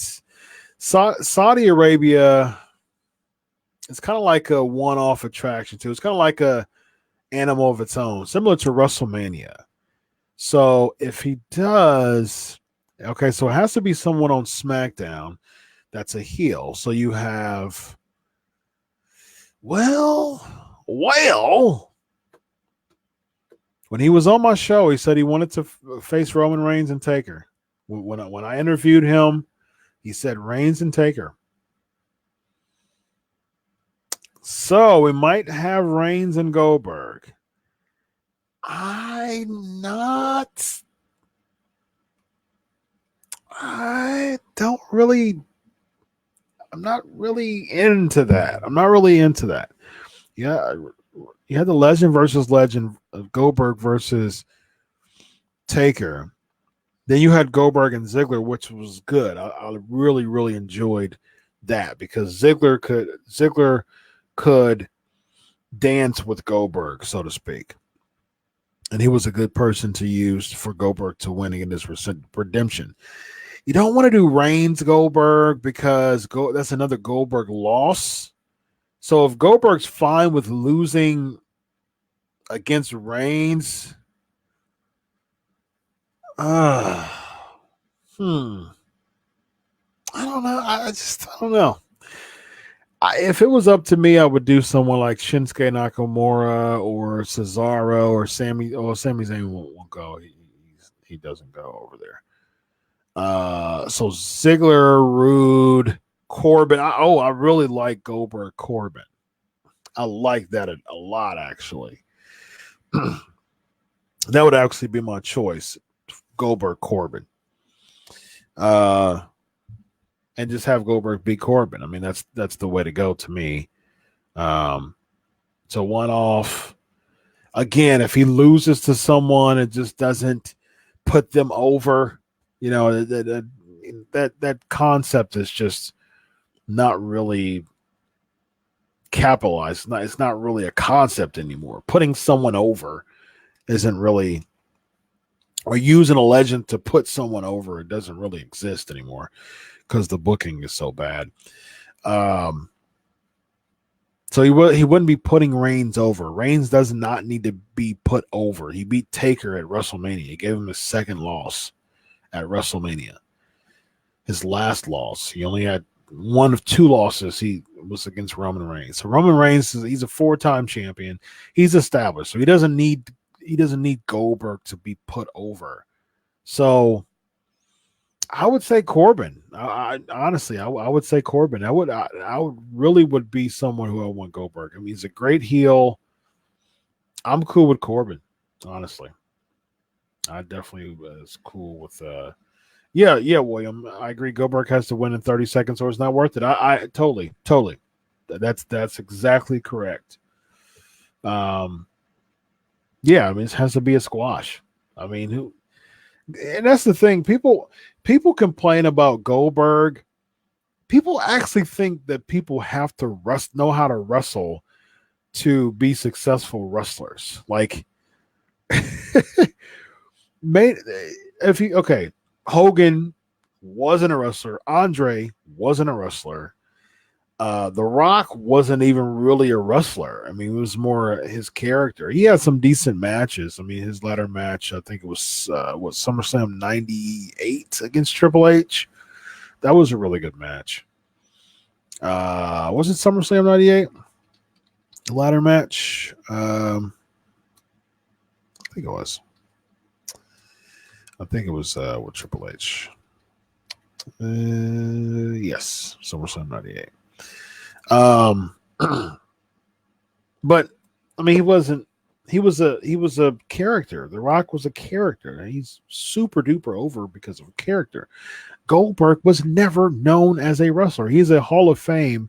He is a Hall of Famer not because of his wrestling matches, because he had an it factor, because his character was so infectious, because of his winning streak, because of his success in WCW. That's why he's over. And it's like, those are the stars, the ones who actually is over with their character. And Goldberg has never been known as a wrestler. So it doesn't make sense to me. People complain, well, Goldberg only wrestles for 30 seconds to a minute. Well, that's the point. That's the point of his character, is to wrestle and dominate. If someone's dominating a fight, fighting someone for 5 minutes, 7 minutes, that's not dominating a fight. If there's back and forth, that's not dominating. So you come in, you squash. That's how it is. That's been Goldberg. One of the greatest moments of the decade in 2000, the 2010 to 2019 decade, was the Survivor Series in 2016 when Goldberg beat Lesnar in 90 seconds.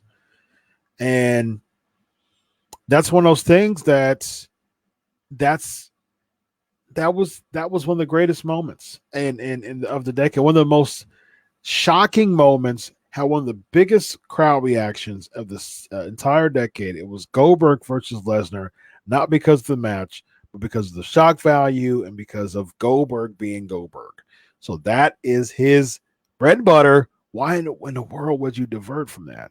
And so I think you beat him in 30 seconds. I think it's one of those things. I would be totally cool with with Corbin, him beating up King Corbin in 30 seconds. I'd be totally fine with that.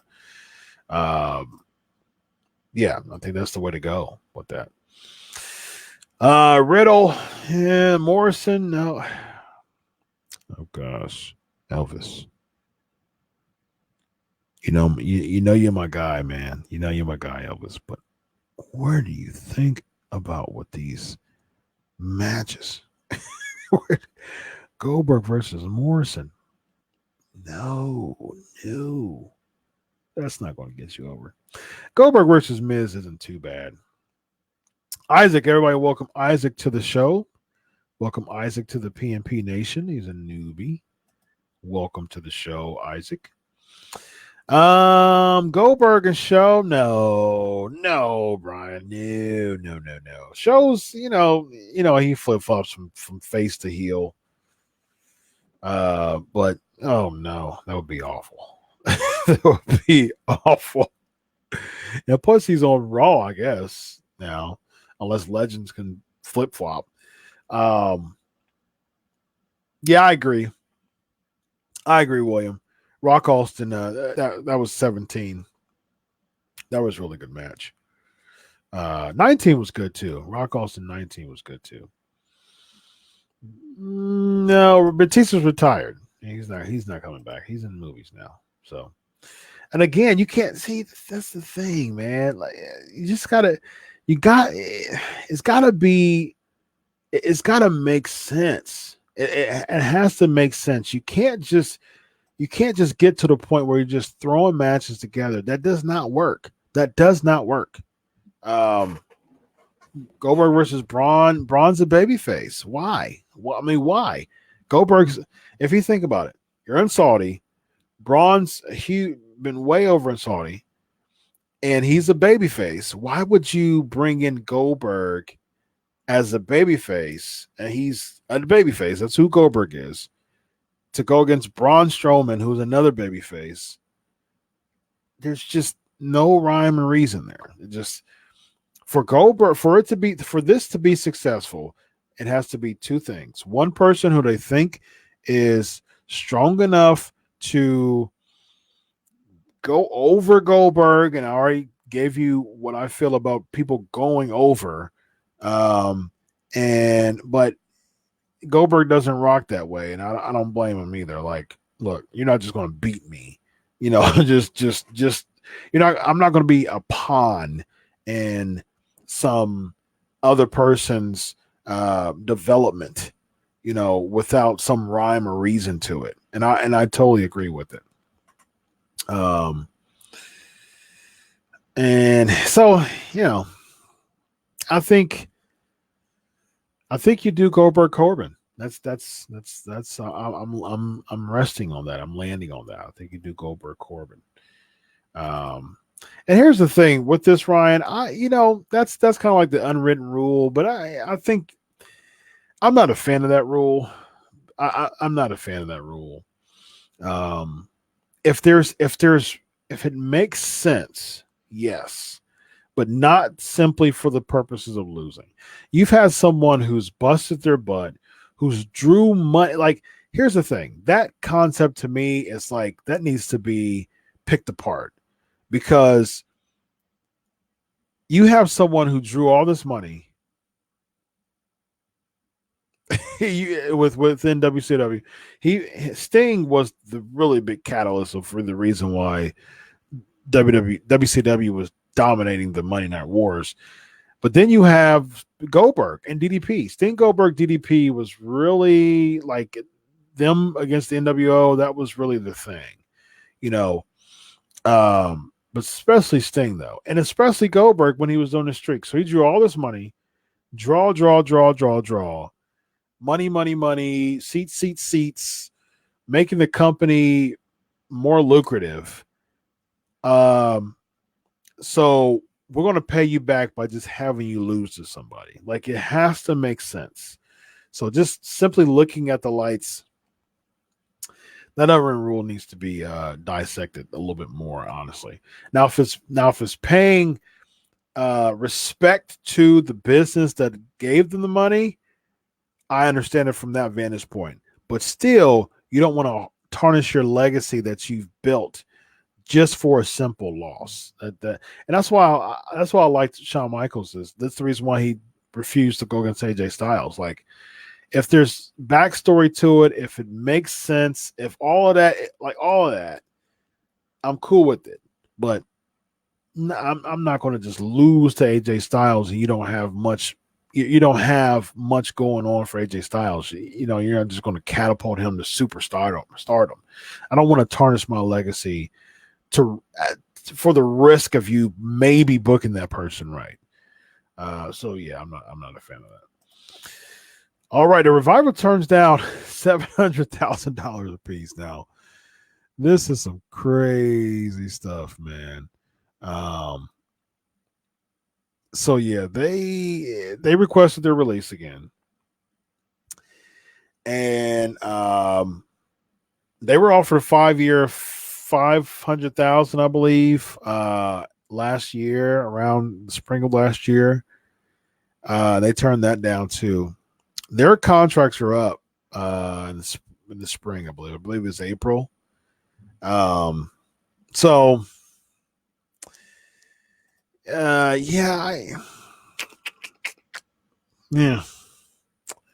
Very, very interesting. So Booker T talks about them turning down $700,000, and actually I'm going to play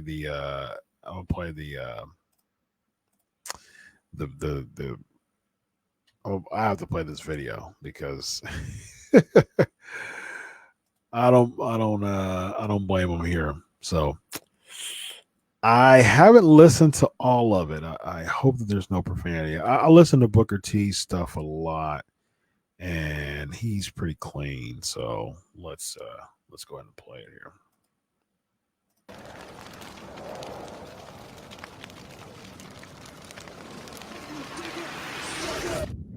Turn down 700,000. Oh, each a piece. That's a lot of money, man. I mean, I don't know. Maybe this guy's got something up his sleeves, but if I can give him any advice, I said take the money, take what's behind doing number one. You know what I'm saying? Yeah. Hey, John. Really? No, because business ain't promised you tomorrow, as well as I'm speaking personal experience only. If they came to me and said, "Hey, Book, we're gonna give you $1 million a year. All right, you ain't gonna win no titles." Okay, all right. A little TV time. We'll get you some TV time. We're gonna give you a 15-year contract. I'm gonna shut the hell up. Okay, well, hold on though. Hold on. In the defense of the Revival, but what if this is Booker T?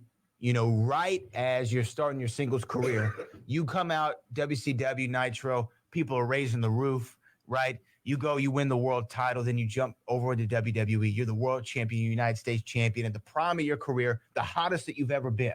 And they give you that contract and say, well, we're not going to use you much. You would still take that? They're going to give me they're going to give me $1 million a year for 15 years. Yeah. I don't give a damn about those titles. Oh, gosh. I don't care about that. I'm good. So I mean, I guess it comes down to, are you in the business to provide a living for your family, or are you in for the legacy, right?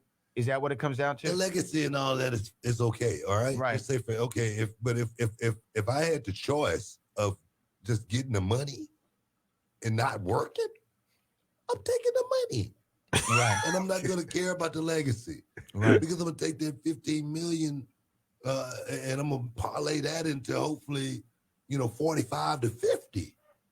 The legacy is gonna be bigger than the wrestling business and put my boots on. And I think that's what, at the end of the day, that's what I for me, it was about getting paid and parlaying professional wrestling into what I'm doing right now.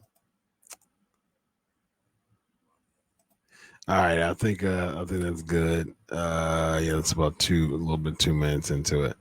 All right, so yeah, he take the money is what he would do. What do y'all think, PNP Nation? Would you take the money, or would you be more concerned about building a legacy? Mentioning y'all's thoughts about that, PNP Nation. The money, do you take the money? Do you take what's behind door number one, as Booker T would say? Or do you take the money? Do you not worry about building a legacy as much, and you take the money? The Revival's in a really difficult spot. I mean, come on, dude, you're making $700,000 a piece for an offer. I mean, come on. That is a lot of money, man. That is a lot of money. I just, I gotta take the money too, man. Because the thing is, even in AEW, here's the thing.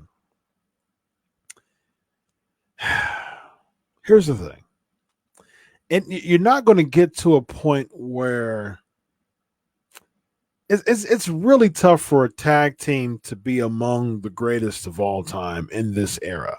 Like, you have the New Day, successful, Uso, successful. Those two teams are has definitely, within the 2010s decade, and now 2020s, the Usos, the New Day and the Usos are the two teams of the 2010s. And they definitely have cemented and built Hall of Fame careers. I would even say, out of the past decade, those are really the only two teams that have created a Hall of Fame career. The New Day and the Usos. Yes, I mean, so it's really tough. So I don't see. And here's the thing: so the Revival goes to AEW, are you really building a legacy in AEW right now? And if the Revival for the next 10 years and the AEW is where they are right now, do they become one of the greatest of all time in AEW? That's really the question on deck. Do they really become one of the greatest of all time, the premier tag team? I mean, right now, as far as I would say the most popular non-WWE team within the past decade has been the Young Bucks. And although they are making some great money, they're killing it. They have their own company now. Look, bravo to the Young Bucks. This is what I say to the Young Bucks. Didn't need WWE to become very, very successful. My hat to tip my hat to that 100%. Major kudos for that.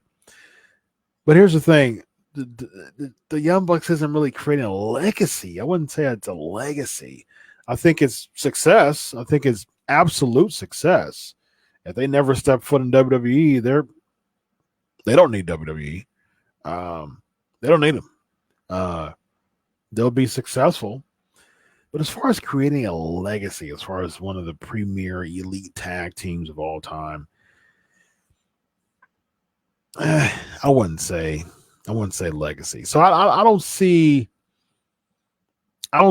the Revival creating a legacy in AEW. I think their schedule will be better. I think they'll have a better push. But I mean, here's the thing. Wrestling is about getting the push to get the money, right? So, but if you're already handed the money, you don't need the push. So it's like, I start off at 4,000. I start off at 400K. I've got some steam under me now. When it comes back to review, I want 700K. But if you're already offering me 700K without the push, that means I don't need the push. So I don't know, man. To me, I'm a family man. Listen, I got a wife and 3 kids, okay, and I just, if I was a wrestler and I've been multi-time champion, and like I mean, am I really going to sit there and just kind of complain about? Oh well, I'm not where I'm not where I want to be utilized right now. I don't know, man. I would. I think I think the Revival going back to NXT is a good call. And the thing is, here's the thing: people like Balor, I mean, they're making. He's making the same. He didn't get a decrease. And Ciampa's making huge money in NXT. He's even said in interviews, he said, "I don't want to go to the main roster because look, I do some live events every now and then, but I'm mostly on television." He said, and kudos to Ciampa about that. I'm totally cool with that too. Ciampa said, "Hey, look, I don't want to go on the Raw or SmackDown and be in a position where I'm just putting in work after work and just putting in all those hours and days, and that's going to take 10 years out of my career. But with this now, with where I'm at now in NXT, I'm home more days, and that's going to be better on my body to become an agent and things like that down the line. But I've got more steam in my body now if in NXT than I would if I keep going on Raw. I mean, if I was on Raw or SmackDown. I mean, great. I mean, that's fantastic thinking. So if the Revival can take $700,000 and be on NXT as one of the premier tag teams, take it. Take it. You can still build a legacy in the WWE by being in WWE and then going back to NXT and being one of the best NXT tag teams. That's what you should do. I mean, that's the joy of NXT being an alternative option. That's the reason why I got kudos to Finn Balor, man. Kudos to Finn Balor. He wasn't really being utilized right, or at least properly on WWE. He still had that mid-card feel to him. Although he was Universal Champ, Intercontinental Champ multiple times, blah, blah, blah, blah. He still wasn't he still really didn't cross that echelon as being like a main event talent. I mean, he went against Brock at the Rumble. It was cool, but he still wasn't a perennial main eventer. And okay, Revival goes to AEW and they win the tag titles. Are they building a legacy at this point in AEW? I mean, I don't think really anybody's building a legacy in AEW right now. So, yeah, I'd take the money. I think money. Take the money, man. Sit at home. Sit at home and make money. Why not? Ronda Rousey not scheduled for WrestleMania 36. There's some teasers and things like that. I actually thought that she would come back at the Rumble. She was actually one of the favorites to win the Royal Rumble, according to the odds. But I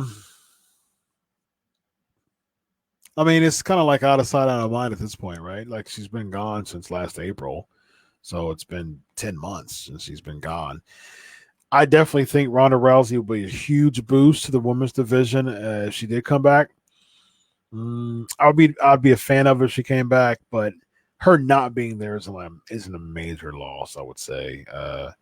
The women's division has proven over the past year, like it or not, the women's division has proven that Ronda Rousey was when people complain about Vince giving her, put a rocket up her butt, but it's really the way to go. In that sense, she was UFC. She was a crossover star, UFC Hall of Famer. So, I mean, Rousey was the one that caused them to be a main event of WrestleMania. Becky Lynch and Charlotte would have not main event WrestleMania 35. No way. Ronda Rousey was because they main event WrestleMania. Glitz, glamour, marquee, trans crossover star.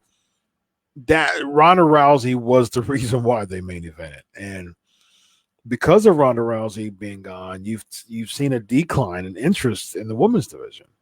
So it's one of the things that she's needed in the division. She's needed in the division, but I don't know if coming back at WrestleMania would be what the women's division needs to get back into a hot spot like they were the end of 2018, beginning of 2019. That was probably their best spot. It was probably their best era in the whole women's revolution was late 2018, early 2019. So yeah. All right, let's talk for the next few minutes, just real quick. Let's just do for the week. People are saying what I think about Rhea and Charlotte. I like it. I think now Charlotte is someone who can put someone over. She's been champ 10 times. She doesn't lose much. Charlotte would be someone who actually would put someone over. And I think Rhea Ripley could benefit. I've said this before. I'm not a big fan of NXT kind of crossing over to WrestleMania, but I think that's a good spot. So just do a couple matches, with NXT. Rhea Ripley and Charlotte at WrestleMania is fine. I'm fine with that. Don't just flood WrestleMania with NXT. Make that a standalone brand, because the more you mix in NXT, the more NXT loses its identity, and you don't want to do that. So, but I'm cool with Rhea Ripley and Charlotte at WrestleMania for sure. All right, so let's do Flavor of the Week real quick, and we'll be heading out. Here we go. It is now time for the Flavor of the Week. All right, so what's your favorite Saudi event so far? I would say for mine, it would be the Greatest Royal Rumble back in April of 2018. I was actually on my surgery bed getting surgery for my back, spinal fusion, the same day as the Greatest Royal Rumble. So I spent that time, because this is all God. Gotta give credit, glory to God. I always think about the positives and things. I just do. It's just how my brain is wired now. And when I was like, you know what? I'm gonna have back surgery. I'm gonna have my spinal fused, and I'm gonna be in this bed for a week. So, and it's crazy because when they gave me my surgery, I could not sit up for 24 hours after. So they didn't want the fluid. They didn't want the fluid to leak. And so I was bedridden, flat, could not get up at all for 24 hours. And so I spent most of the hours sleeping, praying, reading my Bible, and watching the WWE Network. So that was the gist of my 24 hours flat on my back. And so I watched the Greatest Royal Rumble. So it has a sentimental value to me. Honestly, I enjoy the Saudi events. I know it sucks, man. It sucks that it's just tied around so much controversy, though. That sucks. But just, I like Wrestle. That's the reason why I like WrestleMania. It's just, we got to get back to just wrestling being wrestling, man. Just being a comic book come to life. Good guys and villains, man. Just heroes and villains. Good guys, bad guys. Just comic book come to life. Larger than life. Just character driven. That's what wrestling's all about, man. And it's really a showcase. I really like the Saudi events because it's more of a showcase. I enjoy it, man. I enjoy it. Greatest Royal Rumble is known for the Titus World Slide. So we'll never forget that. So like I said, it has a sentimental value to me. Watched it while I was watched it right after surgery. A little bit after surgery. I slept a lot as the pain was coming back to me. Slept a lot, prayed a lot, read my Bible a lot, and watched the WWE Network. So watched all of that there. So I enjoyed it. That was my favorite. All And I respect that, Mike. I don't watch some Chris won't support a country like that. I'm sorry. I respect that. Don't have a problem with that at all. 100%. Yeah, that was a good one. I still remember what Daniel Bryan's chest looked like. Yeah. That actually they actually count that to be a part of the Daniel Bryan's Royal Rumble. So yeah, I mean he's they count that as the Royal Rumble. So they count Braun Strowman's eliminations in that Rumble as the Royal Rumble matches, and they count him being there the longest as the Royal Rumble. So yeah. Yeah, the thing is, Marissa, I wouldn't even say PG-13 to 14. I don't even think it needs that. See, I'm a go to. I think the greatest era of all time is the golden era, the 80s wrestling, man. You didn't have to say a single word of profanity, but I felt every single word that came out of your mouth when you cut a promo, and you hooked me with your promo, and that's what it was all about. So I really enjoyed that, man. I did. I really, really, really enjoyed that. 100%. So I was a big fan. But yeah, I think that's my favorite. I think that's my favorite. And then the new, I would say, Ruthless Aggression would be my second. New Generation third, Attitude Era fourth, and the Current Era fifth. As far as eras. All right, so mostly looks like greatest Royal Rumble is the best Royal Rumble so far when it comes to Royal Rumbles. The Saudi events. So we'll see what February adds to the mix.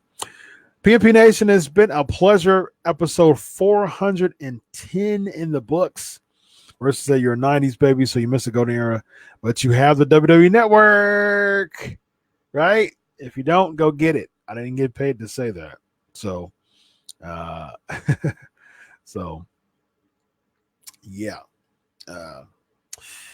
Go check that out. So it's been a pleasure, guys. Super duper fun night tonight. Big thanks to Mark Haskins.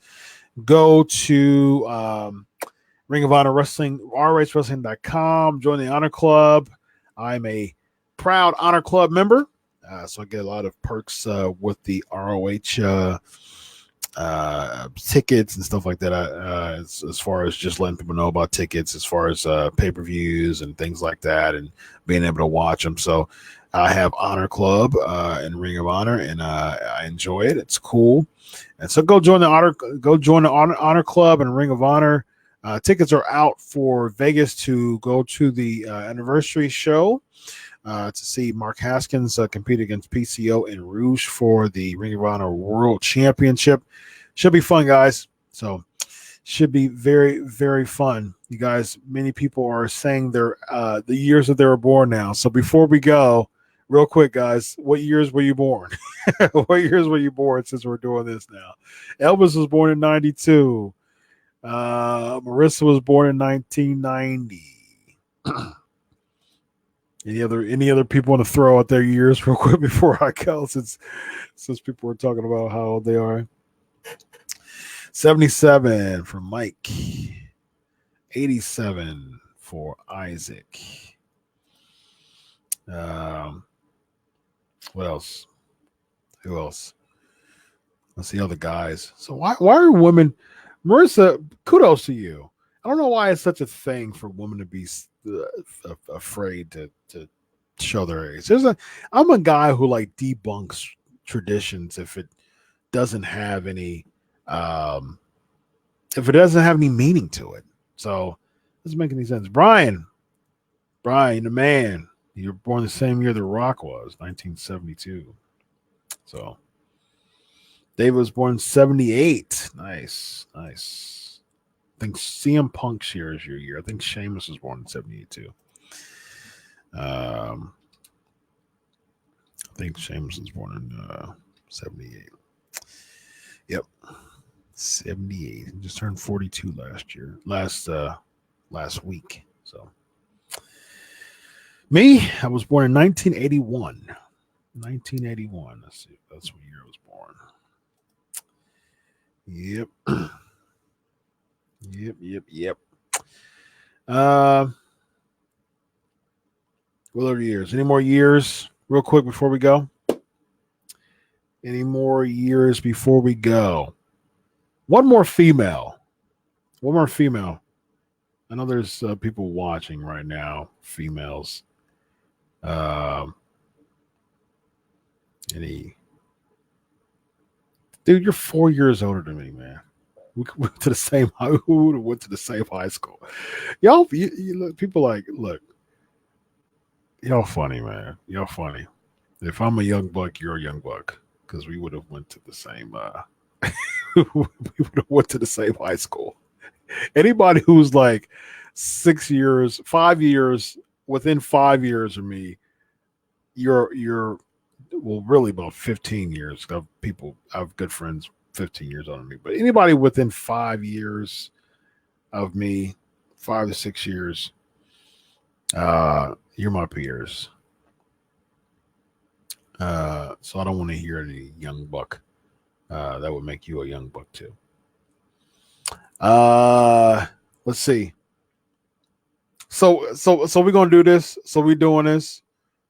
None of the females are going to say the year that they were born. And I'm looking at the number of people who are listening, who are viewing the show live right now. I'm looking at the number of people across the platforms. Whatever platform you're on, you can only see what number that particular platform is. I see all the platforms. There's plenty of people right here live on the show at 1:23 a.m. in the morning. Y'all still know what? Y'all funny. See, look, kudos, Marissa. You are the PNP Nationer of the night. There you go, Marissa. We'll end on that. So I don't know why it's such a thing for people to.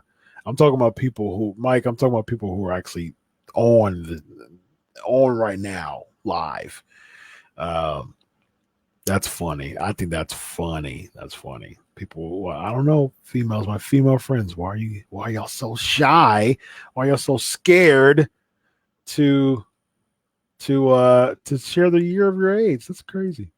You're welcome, Marissa. Marissa, big kudos to Marissa for being bold enough to say your age. So kudos to that. All right, ladies and gentlemen, I'm about to go. I'm gonna leave. I'm gonna depart, and know that there's some people who are afraid to say their age. So the year that they were born. I told you the year I was born. So I think it's fair for you to do the same. Mike, I appreciate you, man. Always, every single week, man. Mike's one of the dedicated supporter of the PNP show, man.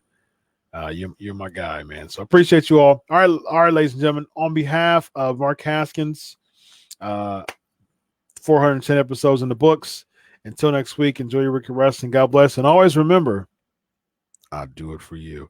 Marissa, next week, get some of your female friends to say their years. So so you won't be the one standing out there. They left you out in the cold, Marissa. That's shady. Get on them next week. God bless you all. Peace.